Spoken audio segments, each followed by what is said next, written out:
हर घर की कहानियां टीवी। ऋषा अपनी सास सुहासिनी, ससुर जगमोहन और पति अक्षत के साथ रहती है। इस साल काफी गर्मी पड़ चुकी थी और घर में हर कमरे में फैन या कूलर लगा हुआ था और साथ ही हर कोई निकर या शॉर्ट कपड़े पहनकर कूलर के पास बैठा हुआ था। सुहासिनी ऋषा से कहती है, ऋषा बहू, जाकर ठंडी ठंडी शिकंजी बना कर ले आ। बहुत ज्यादा गर्मी हो रही है आज। ठीक है माँ जी, अभी बनाकर लाती हूँ मैं। ऋषा अपनी सास के लिए ठंडी ठंडी शिकंजी बना के लाती है और खुद बर्फ वाली कोल्ड कॉफी बनाकर पीती है। ये देखकर सुहासिनी उससे कहती है, अरे नालायक लड़की, तू किस मिट्टी की बनी है? अरे मैंने तुझे शिकंजी बनाने के लिए बोला था और तू तो मुझे गर्म पानी में शिकंजी बना के दे रही है और खुद अपने लिए बर्फ वाली कोल्ड कॉफी बना लाई। तो मेरे लिए भी बर्फ वाली कोल्ड कॉफी ही बना दी थी ना। माँ जी क्या करूँ, बर्फ थी ही इतनी कम कि एक ही कप कोल्ड कॉफी बनी और आपको पता है ना कि मैं बर्फ खाए बिना नहीं रहती। हे भगवान, ये किस ग्रह की बहू भेज दी है आपने मेरे जीवन में। सच में तू अलग ही है बहू। ऋषा दिन रात बस बर्फ ही खाती रहती।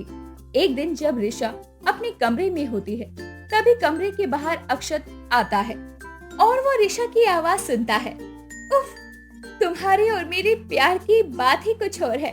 मैं तो तुम्हारे बिना एक पल भी नहीं रह पाती हूँ। मैं तुम्हें बहुत पसंद करती हूँ। I love you. ये क्या? ये ऋषा किससे बात कर रही है? ये सब क्या है? इसका मतलब ऋषा मेरे साथ होने के बावजूद भी बाहर किसी और के साथ चक्कर चला रही है। नहीं, ये ऋषा ने अच्छा नहीं किया। ऋषा मुझे धोखा नहीं दे सकती। अक्षत गुस्से में आकर दरवाजा तोड़ता है। तभी वो देखता है कि ऋषा तो असल में बर्फ को हाथ में पकड़कर उससे बात कर रही होती है। आई लव यू बर्फ। अरे अक्षत, तुम अपनी अकल कहीं बेच कर आए हो क्या? ये क्या कर दिया तुमने कमरे के दरवाजा ही तोड़ दिया। इतने बेवकूफ कैसे हो सकते हो तुम? ओह माय गॉड, ये क्या? तुम ये सारी बातें बर्फ से कर रही थी? मुझे लगा कि तुम किसी आदमी से ये सारी बातें कर रही हो। Shit, I am sorry Risha. सच में कैसा पति है मेरा? तुम जैसे लंगूर से शादी करके तो मैं पछता रही हूँ। नॉनसेंस कहीं के। मैं नॉनसेंस? अरे नॉनसेंस तो तुम हो। मैं इंसान ही हूँ। मुझे बर्फ खाना पसंद है। मुझे बर्फ से इश्क है, इश्क। तुम्हें क्या करना है? तुम तो मुझे इश्क कहाँ ही करते हो। दिन रात बस अपने काम में बिजी रहते हो। हटो, अब मैं बर्फ का गोला बनाने जा रही हूँ। रंग बिरंगी गोली बनाऊंगी और मजे से खाऊंगी। जहाँ एक तरफ घर वाले खाना खाते हैं, वहीं ऋषा मैडम बर्फ के रंग बिरंगे अलग अलग फ्लेवर के गोले खाती है और मजे करती है। हाय बर्फ, मैं तुझे कितना चाहती हूँ रे। अक्षत बेटा, सुहासिनी, ये ऋषा बहू को क्या हो गया है जो खाने की जगह बस बर्फ खाती रहती है? पता नहीं पापा, ऋषा ऐसा क्यों कर रही है? ये तो मुझे भी समझ नहीं आ रहा। इस करमजली के अंदर जरूर किसी बर्फ खाने वाली चुड़ैल की आत्मा घुस गई है, इसीलिए ये ऐसा बर्ताव कर रही है। हाँ सुहासिनी, मुझे भी ऐसा ही लग रहा है। ऋषा दिन रात बर्फ खाने के साथ साथ फोन में बर्फ खाने वाले वीडियोस भी देखते रहती थी।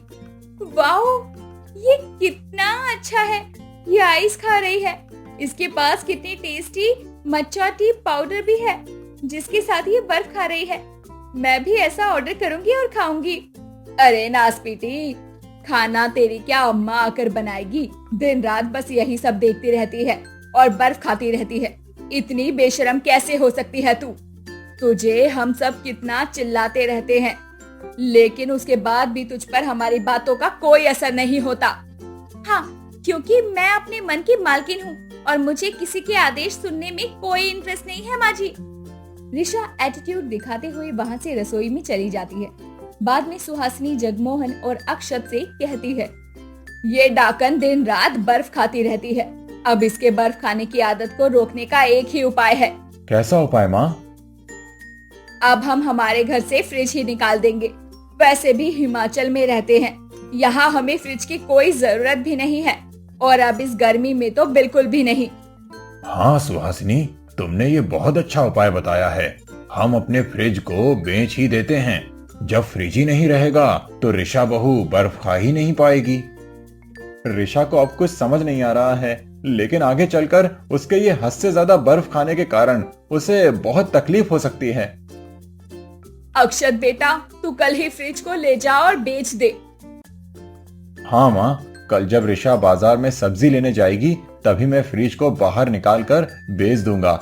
उसके सामने बेचने गया तो वो हमें बेचने ही नहीं देगी। हाँ अक्षत बेटा, यही सही रहेगा। अक्षत अगले दिन मौका देखते ही फ्रिज को बेच देता है। जब ऋषा बाजार से वापस आती है तब वो बर्फ खाने रसोई में जाती है, लेकिन वहाँ पर फ्रिज को ना देखकर ऋषा को बहुत गुस्सा आता है। फ्रिज कहाँ चला गया? बेच दिया हमने फ्रिज। क्या? तुम तो हमारा कहना मानने से रही, इसीलिए हमें ना चाहते हुए भी फ्रिज बेचना ही पड़ा। क्या? आप लोगों ने अच्छा नहीं किया है। आप लोगों को पाप लगेगा, पाप। फिर रात में अचानक से ऋषा गायब हो जाती है। हर कोई उसे घर में ढूंढता है, लेकिन वो कहीं नहीं मिलती। फिर जब वो तीनों बाहर आते हैं तब वो देखते हैं कि ऋषा घर के आंगन में आसमान से गिर रही बर्फ खा रही होती है। कितना मजा आ रहा है ये नेचुरल बर्फ खाते हुए। ये तो फ्रिज वाली बर्फ से भी ज्यादा टेस्टी है। तीनों घर वाले अपना अपना सर पकड़ लेते हैं और हैरान रह जाते हैं। हे भगवान, ऋषा बहू अपनी हरकतों से कभी बाज नहीं आएगी। क्यों? आप लोगों को क्या लगा आप लोग फ्रिज बेच देंगे तो मैं बर्फ नहीं खा पाऊंगी? देखो, भगवान जी खुद मेरे लिए ऊपर से बर्फ भेज रहे हैं। आप जैसे तुच्छ लोगों की चाल भी नाकामयाब हो गई। और चलिए ना चाल अपनी माँ जी। अरे घनचक्कर लड़की, तेरी ही भलाई के लिए हम कह रहे हैं कि ये गर्मी में बर्फ खाएगी तो तुझे नुकसान पहुँचेगा, लेकिन तू कभी बाज नहीं आएगी। सच में परेशान करके रख दिया है तुमने सबको ऋषा। और आप सबने मुझे जिस तरह परेशान किया है उसका क्या? हाँ? ऋषा सबको उल्टा जवाब ही देती रहती है। एक दिन अचानक से ऋषा के 2 दांत टूट जाते हैं और साथ ही उसे बहुत तेज बुखार और सर्दी जुकाम हो जाता है और वो बिस्तर पकड़ लेती है। ये सब देखकर सब घबरा जाते हैं। घर में डॉक्टर को बुलाया जाता है। ओह गॉड! डॉक्टर, क्या हुआ डॉक्टर? कोई परेशानी वाली बात तो नहीं है ना? ऋषा के शरीर में आयरन की कमी है, जिस कारण उन्हें बर्फ खाने का बहुत मन करता रहता है और अब इन्होंने बर्फ खाकर अपनी सेहत बहुत खराब कर ली है। क्या? फिर अब हमारी बहू ठीक कैसे होगी डॉक्टर? मैं कुछ आयरन पिल्स और दवाइयां दे रहा हूँ, वो देते रहिए इन्हें, जिससे इन्हें बर्फ खाने की क्रेविंग नहीं होगी और इनके शरीर में आयरन की मात्रा फिर से बराबर हो जाएगी। Okay doctor. मुझे माफ कर दीजिए माँ जी, पापा जी, अक्षत। मैंने आप तीनों की बातों को टालकर बहुत गलत किया। आप तीनों की बातें मुझे बुरी लगती थी, लेकिन असल में तो आप तीनों मेरी ही भलाई के लिए मुझे बर्फ खाने से रोकते टोकते थे। मेरी सारी गलतियों के लिए मुझे माफ कर दीजिए प्लीज। आज के बाद में मैं कभी भी बर्फ नहीं खाऊंगी। घर वाले ऋषा को माफ कर देती हैं, जिसके बाद ऋषा उन दवाइयों को खाकर बर्फ खाना बंद कर देती है और फिर सभी हंसी खुशी साथ में रहने लगते हैं।